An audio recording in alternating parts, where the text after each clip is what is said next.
बिस्मिल्लाहिर्रहमानिर्रहीम। बोलते कालम के साथ मैं अमर जहान। और वही हुआ जिसका मैं बहुत अरसे से कह रहा था कि रशिया ईरान के साथ है। अब व्लादिमीर पुतिन का बाकायदा बयान आ गया।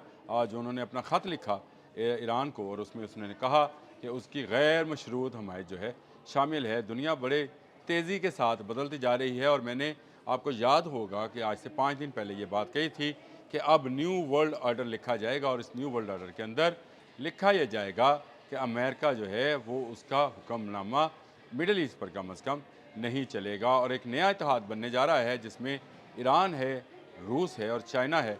रूस अब खुलकर सामने आ गया है ईरान की हमायत को, और उसकी बुनियादी वजह यह है कि आहिस्ता आहिस्ता अमेरिका थ्रेटन कर रहा है उन तमाम ममालिक को जो ममालिक जो हैं उसका साथ नहीं दे रहे हैं। जापान की वज़ीर-ए-आज़म को अपने साथ बिठाकर डोनाल्ड ट्रंप ने थ्रेट किया और पर्ल हार्बर का वाक़या याद दिलाया, और कहा कि हमें सरप्राइज़ दिया गया था, हमने ईरान पर हमला करके जापान को सरप्राइज़ दिया है। अपने ही इत्तेहादी की वज़ीर-ए-आज़म को साथ बिठाकर इस तरह की बात करना डोनाल्ड ट्रंप है जिन्होंने उसकी तस्दीक की।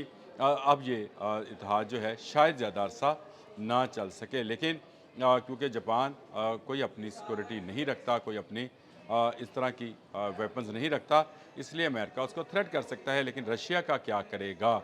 रशिया जो इस जंग से पहले ही अरबों खरबों डॉलर बना चुका है, अब ईरान को भी इजाज़त दे दी गई कि वो अपना तेल जो है वो दूसरे ममालिक की तरफ भिजवा सकता है। तो इसके बाद रशिया को ख्याल आया कि जितना कमाना था कमा लिया, अब आएँ अमेरिका की ऐसी की तैसी करते हैं, और उसने ये बयान जारी कर दिया कि वो ईरान की गैर मशरूत हमायत करता है, क्योंकि इंग्लैंड जो है, यूके जो है, वो अमेरिका की हमायत में सामने आया है। और इसके बाद ईरान को मज़ीद तनहा पाकर रशिया से रहा नहीं गया। अब होगा क्या? अब होगा ये कि वो एटमी रिएक्टर्स जो रशिया के इंस्टॉल करदा हैं, जिन पर रशियन इंजीनियर्स जो हैं काम कर रहे हैं, बहुत तेज़ी के साथ यूरेनियम को अफजुर्दा करके नए एटमी वॉरहेड बना सकते हैं, या एटमी वॉरहेड जो है वो सप्लाई किए जा सकते हैं ईरान को कि ले बेटा चला दे। अगर ये हमला हुआ ईरान की पावर स्टेशन के ऊपर, जिन पर जो ज़्यादातर एटमी रिएक्टर्स पर मुश्तमिल हैं, उस पर हमला हुआ तो वो रशिया पर हमला समझा जाएगा। आपको याद होगा मैंने आपको बताया था कि जितने पावर एटमी रिएक्टर्स हैं उन पर जो साइंसदान काम कर रहे हैं, या चाइनीज़ हैं या रशियन हैं, इसलिए उन पर हमला ज़्यादा ख़तरनाक तस्वर किया जाएगा।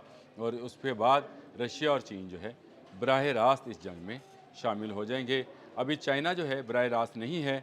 चाइना का तो मामला ये है कि वो इस वक्त भी जो है अपने सेटेलाइट्स के ज़रिए तावन फराहम कर रहा है, डाटा जो है वो दे रहा है। लेकिन रशिया जो है अब खुलकर सामने आया है, और रशिया के आने के बाद शायद इस जंग में एक नया मोड़ जो है वो आ जाए। अमेरिका इससे निकलना चाह रहा है। इससे पहले जो मैंने व्लॉग किया, मैंने आपको बताया कि जंग रोकने का $2.5 खरब जो है अमेरिका मुतालबा कर रहा है जीसीसी ममालिक से, और जंग जारी रखने के लिए 5 खरब का मुतालबा कर रहा है। या इन तमाम मुतालबात की रोशनी में अरब ममालिक में इस वक्त मौत का सकूत तारी है, और रशिया जो है इस मौके पर सामने आया है ईरान की हमायत करने को। अब रशियन मिसाइल जो हैं वो ईरानी मिसाइल होंगे, याद रखिएगा। रशिया ने अगर गैर मशरूत कहा है तो ये गैर मशरूत होगा। व्लादिमीर पुतिन के पहले ही बहुत अच्छे तल्लुकात हैं ईरान के साथ, लेकिन ईरान पर इस वक्त सख्त वक्त है।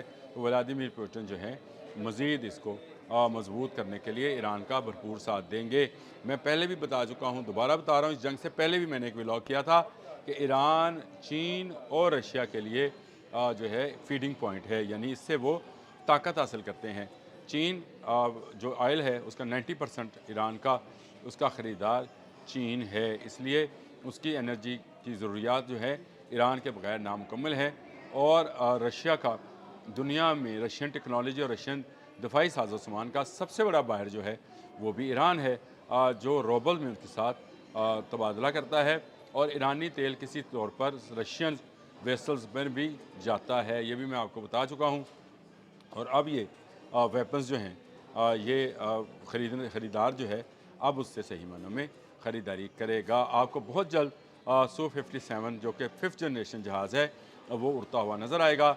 आपको बहुत जल्द ऐसे एटमी मिसाइल जो हैं वो ईरान के पास नज़र आना शुरू होंगे, जिनका बार बार शहीद मोहम्मद अली अली मोहम्मद नाइनी जिनको शहीद किया गया है, पासदारान इनकलाब के तर्जमान, उन्होंने इजहार किया था कि उनके पास अभी सरप्राइज़ बॉक्स में बहुत सारी ऐसी चीज़ें हैं।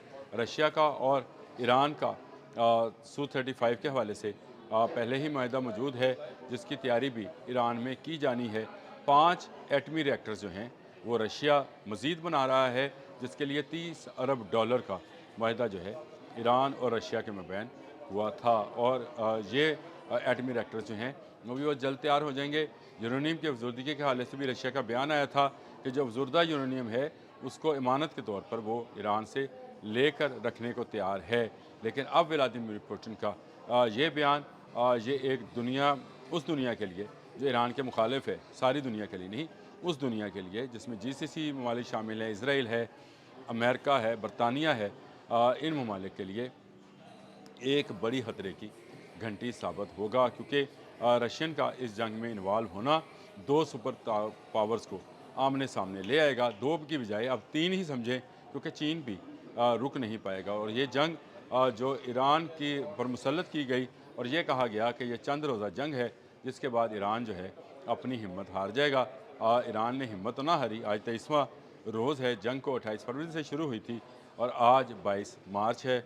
इस तरह ये 23 रोज़ा जंग में ईरान ने हर मौके पर ऐसा ठोक कर जवाब दिया है जिसका अंदाज़ा अमेरिका और उसके हवारियों को बिल्कुल भी नहीं था। लेकिन अब जो है व्लादिमीर पुतिन के बयान के आने के बाद ईरान मज़ीद मजबूत हो जाएगा और ईरान को रशियन डिफाई टेक्नोलॉजी हासिल करने में कोई चीज़ आरे नहीं आएगी। ईरान पर पहले से पाबंदियाँ आयद हैं, लेकिन वो रशिया के साथ ट्रेड कर रहा था। रशिया पर भी पहले से पाबंदियाँ आई थी, रशिया भी ट्रेड कर रहा था। यूक्रेन के साथ जंग में भी ईरान ने अपने शाहिद 136 के ज़रिए जो है मदद की थी रशिया की, अगर आपको याद है। तो अब उसी को पलटा कर रशिया दिफाई ज़रूरियात जो ईरान की हैं उसको बिला मशरूत पूरी करेगा। यानी कोई शर्त नहीं होगी कि फौरी तौर पर पैसे फराहम किए जाएँ, लेकिन जो तैयार माल होगा मिसाइल्स और जहाज़ों की सूरत में वो ईरान को फराहम कर दिया जाएगा। और ये जंग जो है ये अगले मरहले में दाखिल हो जाएगी, जो कि एक बड़ी जंग यानी तीसरी आलमी जंग की तरफ भी जा सकती है, जिसका इम्कान कम है क्योंकि अमेरिका अब इस जंग से निकलना चाहता है। इसलिए उसने अरबों से कहा है कि मुझे $5 खरब दें ताकि मैं जंग जारी रखूं, नहीं तो 2.5 अरब दे दें। उसका ख्याल है कि आधी रेट पर जो है बात चली जाएगी और मैं 2.5 खरब लेकर कुछ इसराइल को दूंगा, उसका नुकसान हुआ है, कुछ ईरान को दूंगा और कुछ अपने पास रखूंगा और फिर नीवा नीवा होके निकल जाऊंगा, यानी यहाँ से वापसी का सफ़र शुरू कर देगा। इस जंग में पहले रोज़ से मेरा मौक़िफ़ रहा है कि ईरान अपने दिफा की जंग लड़ा है, ये जंग वो जीतेगा, क्योंकि उसका जज्बा जो है वो अपने मुल्क का दिफा करना है। वो किसी पर हमलावर नहीं है, उसे सिर्फ बैठकर अपने मुल्क को बचाना है। और जब भी कोई जंग होती है तो हमेशा जो हमलावर होता है वो तब कामयाब होता है जब उस मुल्क पर कब्ज़ा कर ले, और जो दिफा कर रहा होता है वो तब कामयाब होता है जब वो अपना दिफा करने में कामयाब हो जाए और फ़ौजें वापस चली जाएं। रशिया की इस जंग में एंट्री से ये जंग मुझे बंद होती नज़र आती है। इससे पहले कि ये जंग बंद हो, डोनाल्ड ट्रंप अरबों का रही सही जो दौलत है उसको भी उसकी लूट मार जो है वो करना चाहता है। और उसमें इस बंदर बांट में जो छोटा बंदर है इसराइल, उसको भी पैसे देना चाहता है। वैसे उसको बंदर तो नहीं कहना चाहिए, वो मदारी है, क्योंकि उसकी डुगडुगी पर अमेरिका बंदर नाच रहा है। और ये बंदर नाचते नाचते अब अरब ममालिक को लूटने सूटने पे आ गया है और कह रहा है कि मुझे पैसे दें। और इसमें इस मौके पर व्लादिमीर पुतिन का एक बयान जो है वो ज़्यादा अहमियत का हामिल है और उसने जो है सारी जंग का पांसा पलट दिया है। अब ईरान पर हमला, रशिया पर हमला होगा और रशिया पर हमला अमेरिका अफोर्ड नहीं कर सकता है। और ये जंग अगले चंद दिन में आपको बंद होती नज़र आएगी। बंद तो होना है, लेकिन चंद रोज़ में इतनी जल्दी में बंद होगी कि जब अरब ममालिक कहेंगे कि हमसे बाबा 2.5 खरब डॉलर लो और जान छोड़ो, क्योंकि अमेरिका जो हमला करता है उसका जवाब इन अरब ममालिक में दिया जाता है। आपने हमस बंद है, लाइफ लाइन कटी हुई है और इस लाइफ लाइन कटने के बाद जो है अरब ममालिक जो हैं वो लाचार हैं। ना उनके पास खुराक है, ना पानी है, ना उनके पास कोई दफ़ाई साजो सामान है। $7 अरब का साजो सामान बेचने की बात की है, बेचना चाहता है अमेरिका। अमेरिका हर तरीके से इन अरब ममालिक को जो कि ईरान के मुखालिफ अपनी सरजमीन अमेरिका को दे चुके थे और दे चुके हैं, जो अपना ज़मीर फ़रोख्त कर चुके हैं, अब उनको मज़ीद पैसा भी देना पड़ेगा। यानी बंदर की बला तवेले के सर जाने वाली है, क्योंकि जंग इसराइल ने शुरू की थी, उससे अमेरिका $1 भी नहीं मांग रहा, उल्टा उसने अरबों से डॉलर मांगे हैं, जिसमें से वो इसराइल को हिस्सा देगा। तो अब आपको गेम प्लान भी समझ आएगा, जो व्लादिमीर भी समझ गए हैं और उन्होंने जो है इसमें कार्रवाई का जो है आगाज़ कर दिया है। अब तक के लिए इतना ही। अल्लाह हाफिज़।